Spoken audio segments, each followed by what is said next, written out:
पुत्रदा एकादशी व्रत कथा। पुत्रदा एकादशी का व्रत भगवान विष्णु को समर्पित है। यह व्रत संतान प्राप्ति और संतान के कल्याण के लिए किया जाता है। 2025 में साल का पहला पुत्रदा एकादशी है, जो कि 9 जनवरी से शुरू होगा। 10 जनवरी को उपवास रखा जाएगा और 11 जनवरी को सुबह 7:30 से 8:30 तक पारण किया जाएगा। यह एकादशी साल में 2 बार आती है, पहली पौष मास के शुक्ल पक्ष में और दूसरी श्रावण मास के शुक्ल पक्ष में। इस व्रत को करने से निसंतान दंपति को संतान सुख की प्राप्ति होती है और किनके बच्चे हैं उनकी आयु लंबी होती है। भगवान श्री हरि की कृपा से उन्हें यश कृति और धन लक्ष्मी की प्राप्ति होती है। आइए इसकी कथा का श्रवण करें। कथा शुरू करने से पहले एक बार प्रेम से बोलिए श्रीहरि विष्णु भगवान की जय, माता लक्ष्मी की जय। पुत्रदा एकादशी की कथा। प्राचीन काल में भद्रावती नगरी में महाराज सुकेतुमान नामक राजा राज करते थे। उनकी पत्नी का नाम शैव्या था। राजा और रानी दोनों ही बहुत धर्मात्मा और प्रजावत्सल थे, लेकिन उन्हें कोई संतान नहीं थी। इस कारण राजा रानी बहुत दुखी रहते थे।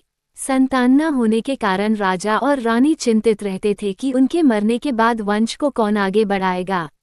इस चिंता के कारण राजा ने कई यज्ञ और दान किए, परंतु कोई परिणाम नहीं मिला।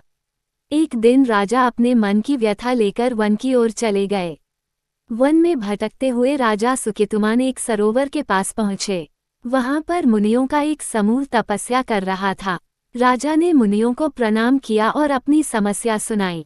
मुनियों ने उन्हें बताया कि वो पुत्रदा एकादशी का व्रत करें। मुनियों ने बताया कि पौष शुक्ल पक्ष की एकादशी का व्रत करने से निसंतान दंपति को संतान की प्राप्ति होती है।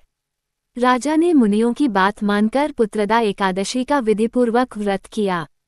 व्रत के फलस्वरूप राजा और रानी को कुछ समय बाद एक तेजस्वी पुत्र की प्राप्ति हुई। ये पुत्र बड़ा होकर एक योग्य राजा बना और अपने वंश को आगे बढ़ाया।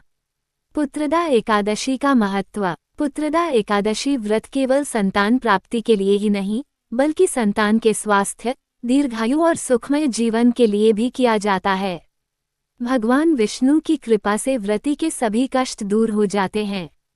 व्रत विधि। व्रत के दिन प्रातःकाल स्नान करके व्रत का संकल्प लें। घर को स्वच्छ करें और भगवान विष्णु का पूजन करें।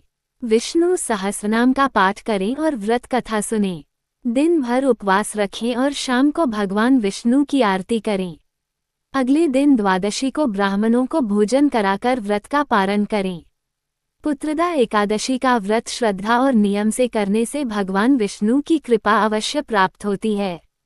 हमारा वीडियो आपको कैसा लगता है कमेंट्स करके जरूर बताएं और हमारे चैनल पर पहली बार आए हैं तो चैनल को सब्सक्राइब करें। जय श्री हरि।